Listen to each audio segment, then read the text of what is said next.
Olá, hoje vamos falar um pouco da urbanização brasileira. Vamos traçar alguns de seus conceitos básicos para entender o processo social da urbanização, que será assunto da próxima aula. Mas hoje, pegue a sua apostila na página 743, 743, seu caderno também para anotar alguma coisa. Muito bem. Nós não nascemos num país já urbanizado. A nossa urbanização data 1950. Hoje somos totalmente urbanizados, né? Há um predomínio da população urbana em relação à população rural. A urbanização brasileira começa com o processo desenvolvido por Juscelino Kubitschek. JK estimula o processo industrial brasileiro a algumas regiões do país, de forma que atrai a população rural em busca de empregos. É neste momento que ocorre o chamado êxodo rural. Então, a população deixa a área rural em busca de uma expectativa de vida melhor nas áreas urbanas. E o Brasil passa, então, a ser um estado urbanizado a partir da década de 50 a 60. A urbanização brasileira trouxe alguns problemas, porque a infraestrutura não suportou tamanho êxodo rural. Exemplo, a favelização do Brasil, a falta de emprego e de uma estrutura social como casa é decorrente do processo de urbanização do Brasil, pela falta de uma política adequada ao processo de urbanização. Bom, esse é um assunto que nós vamos discutir mais tarde. Por enquanto, entenda que somos um país urbanizado, né? E caminhamos nesse sentido. Junto com a maioria dos países do mundo, somos urbanizados.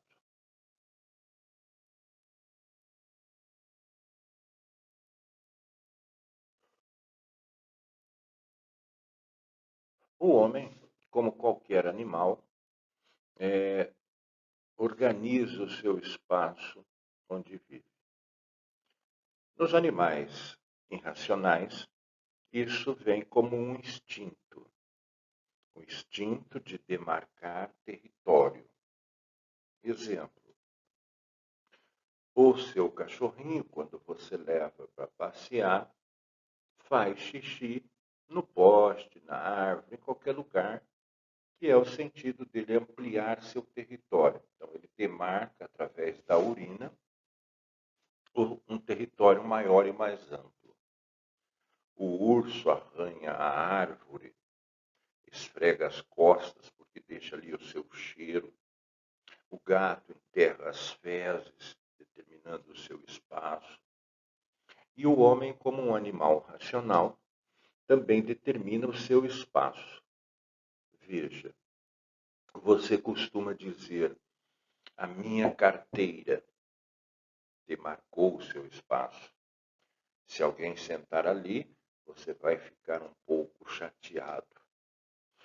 Demarca seu território dizendo: este é o meu quarto. Alguns não querem nem que entre. Não entra no meu quarto, diz o guri. Não deixa nem limpar o quarto. Demarcação de território. Se a escola muda você de sala, você reclama: a minha sala era melhor. Então, existe um processo instintivo do homem que é demarcação de território. Só que, como o homem tem o seu raciocínio, ele chamou esse instinto de habitat. E aí, ele usa esse habitat classificando como habitat urbano e habitat rural. No habitat rural, nós vamos encontrar vilas, povoados, vilarejos, aldeias. Então, são determinados espaços, né, pequenos. Já o habitat urbano vai ser demarcado de acordo com sua hierarquia de tamanho. Então, nós vamos encontrar no habitat urbano a cidade, na sequência de crescimento, nós vamos encontrar a metrópole e a megalópole. Então, este é um quadro que mostra para você como é dividido o espaço de moradia, escolhido pelo homem e determinado como habitat rural e urbano.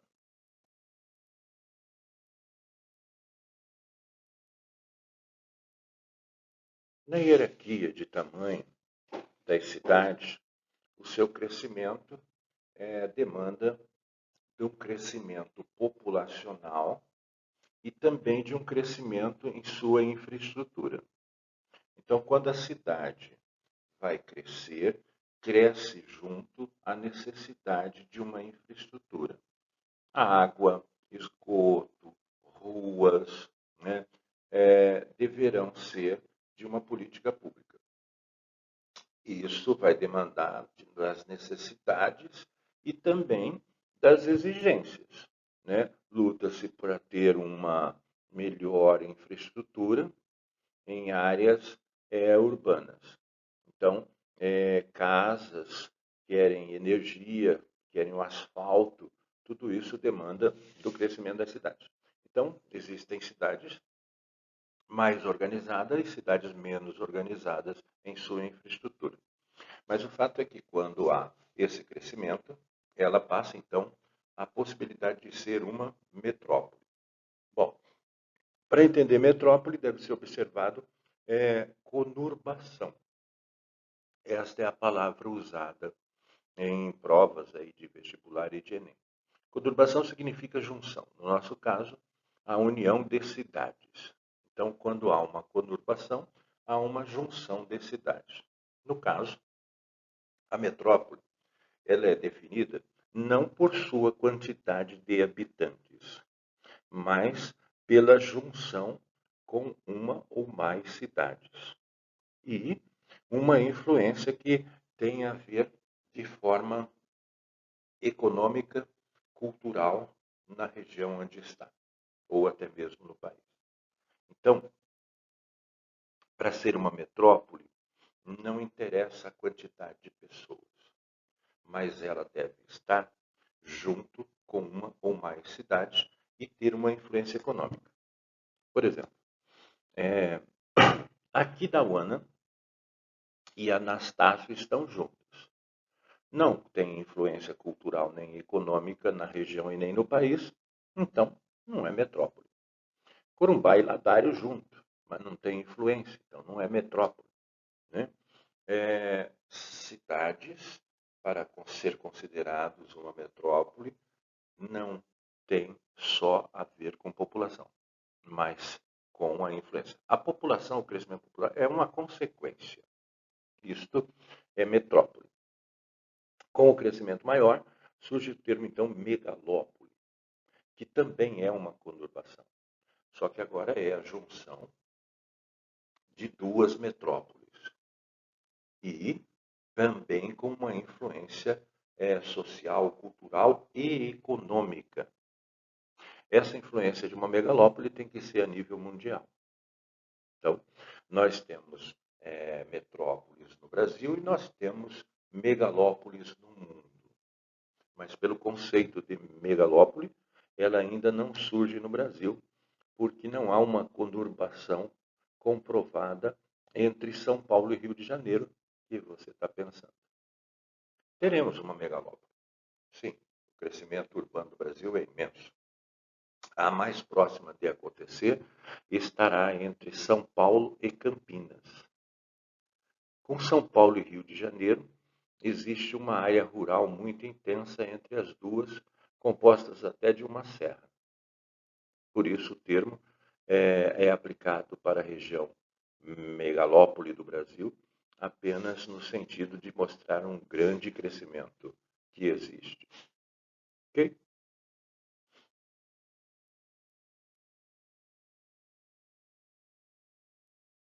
Nós consideramos 3 tipos de metrópole.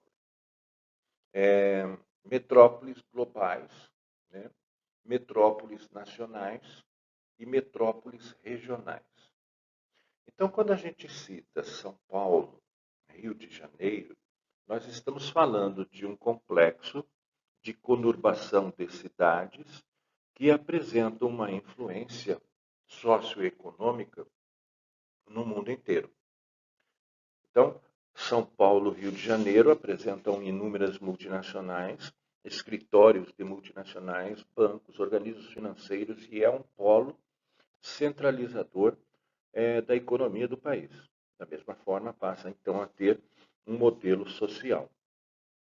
A influência é ampla a nível de Brasil e extrapola, sendo reconhecidamente a nível global. Teve até um presidente americano que disse que iria sair de Buenos Aires, Argentina, e ir para a capital do Brasil, São Paulo. Um idiota perfeito, mas que vê no Brasil a maior cidade, achando ser também a capital do país. Não tem nada a ver, mas é a influência que São Paulo tem em seu reconhecimento mundial. As pessoas não conhecem Campo Grande no mundo, mas conhecem São Paulo. Nós temos também as chamadas metrópoles nacionais. Estas vão apresentar uma relação de influência socioeconômica também a nível nacional. Normalmente são capitais, né? Capitais de estados, que não têm aquele poder econômico mundial, mas que têm um poder econômico social dentro do país. Curitiba, Salvador, Belo Horizonte, Fortaleza, são alguns exemplos destas capitais nacionais. E existem as metrópoles que apresentam uma influência na sua região, né? Então, Belém e Manaus têm uma influência na região norte.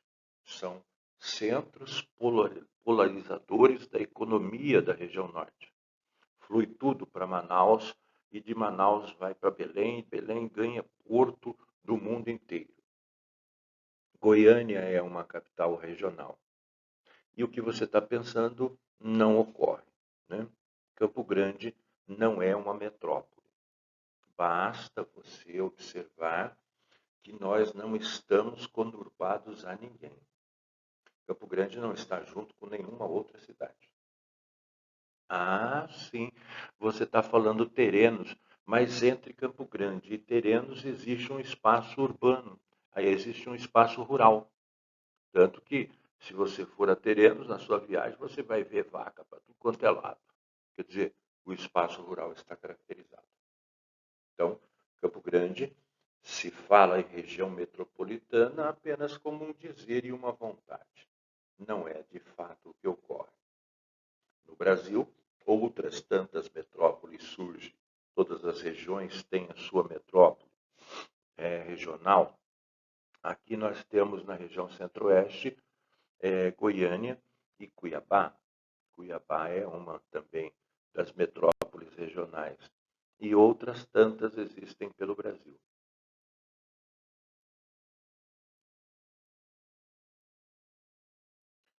As maiores cidades do mundo, quase todas são megalópolis, mas não é um padrão normal. Existem algumas que não são megalópolis, mas são com certeza grandes metrópoles globais, né? Então, se considerar Tóquio com o maior contingente populacional, Nova Delhi, na Índia, né? São cidades consideradas de grande porte. E nós estamos também com uma cidade, que é São Paulo, entre as maiores do planeta. De se considerar que estudiosos afirmam que as cidades de grande porte vão aparecer justamente, né, com o subdesenvolvimento. E que serão elas, as cidades, principalmente, né, que vão chegar a esse desenvolvimento maior do que outras.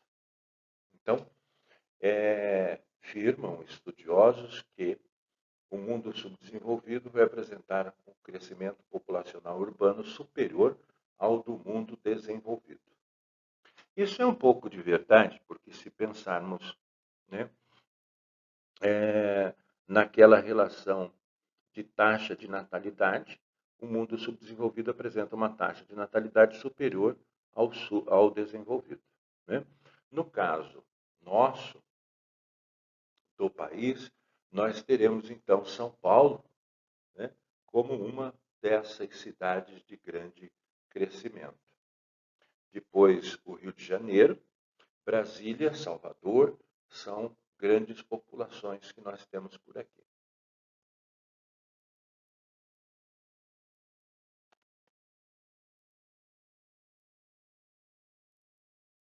Muito bem. Nós apresentamos até então uma hierarquia de crescimento. Vila, cidade, povoado são regiões rurais. O que nos interessa o processo de urbanização do Brasil, da década de 50 em diante, nós passamos a ser um estado urbano, população predominantemente morando em cidade. No caso, aparece o crescimento das cidades como metrópole e como megalópole. Mas também há outros termos que vão definir uma cidade. Nós temos a característica de megacidades, mega, grande, grandes cidades. Para ganhar esse conceito de megacidade, nós vamos ter, sim, agora, a população como marca. Quando a gente define metrópole e megalópole, a gente olha mais para o lado social e econômico.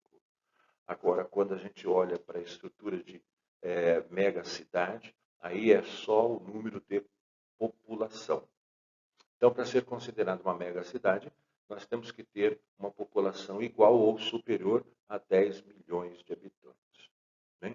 Então, quem que tem 10 milhões de habitantes no Brasil? Muitas cidades? Não. No Brasil, apenas uma cidade apresenta esta característica de ter 10 milhões de habitantes.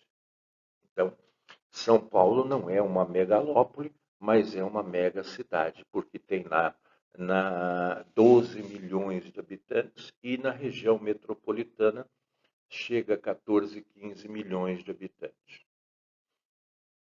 O Rio de Janeiro está em torno de 8 milhões, Belo Horizonte, Salvador, bem menos. Então, a única cidade com esta marca no Brasil, megacidade, São Paulo. Há também a característica de termos cidades globais, cidades que influenciam nacionalmente e também no mundo. Então, aí entra o caso, por exemplo, do Rio de Janeiro. Não é uma megalópole, não é uma megacidade, mas tem a sua influência mundial. Por exemplo, no lado cultural, com o carnaval. Todo mundo quer falar de carnaval, lembra logo de cara de Rio de Janeiro, né? Então, esta é uma influência global e dois termos que marcam população, né? Aqui, a influência social e econômica fica um pouco de lado.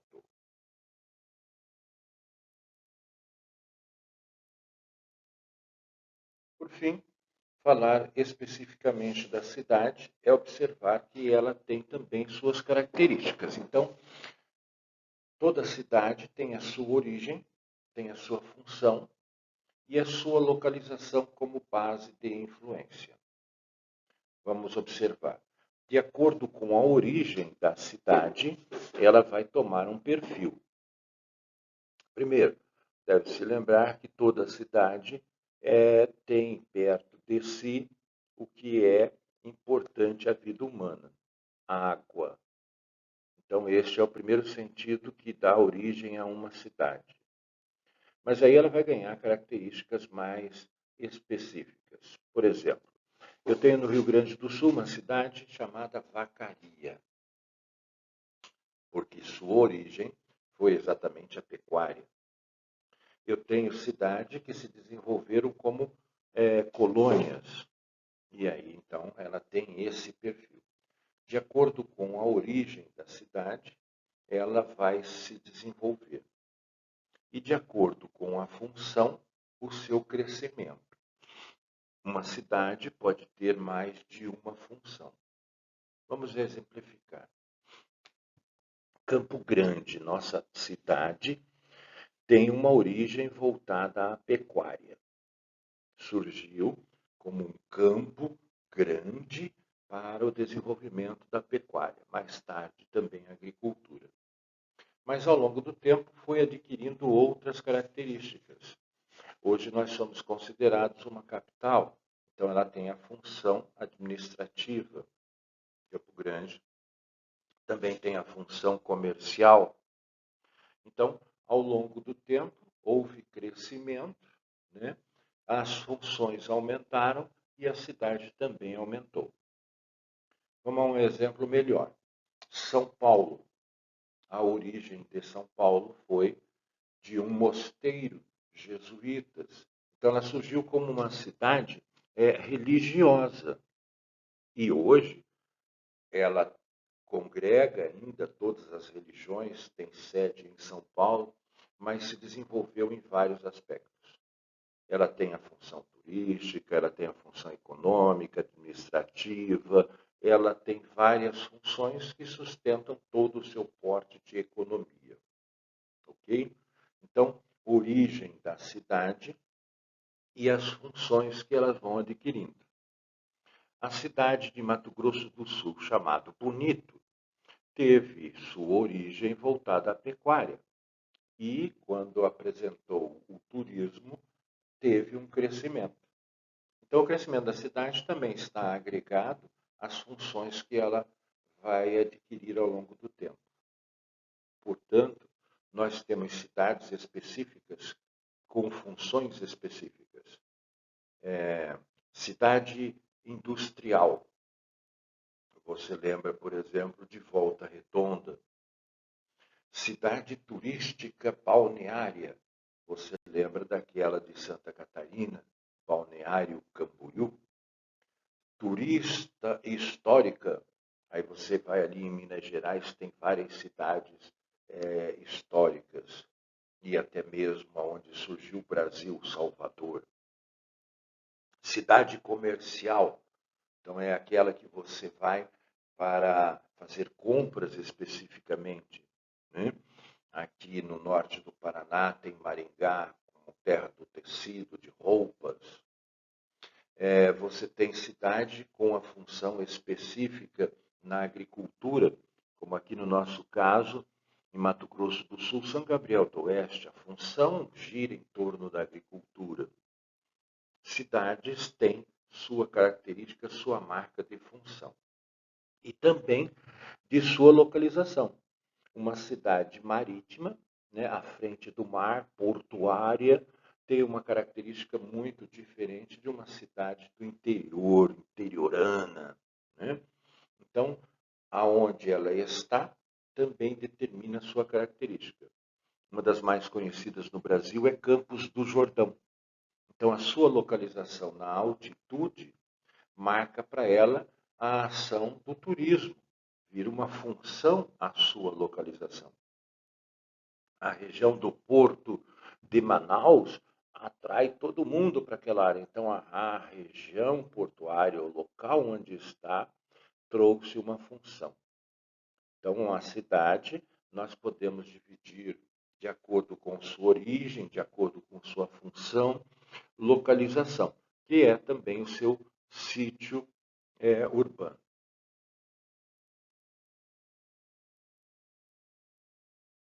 Ok. Visto então o processo de urbanização do Brasil, que data 50, 60, década de 50 e 60, A urbanização brasileira pode estar caracterizada como cidades que têm sua função, sua origem. Seu crescimento de cidade demanda na formação de metrópoles. Todas as regiões brasileiras apresentam metrópole, algumas apresentam mais de uma metrópole.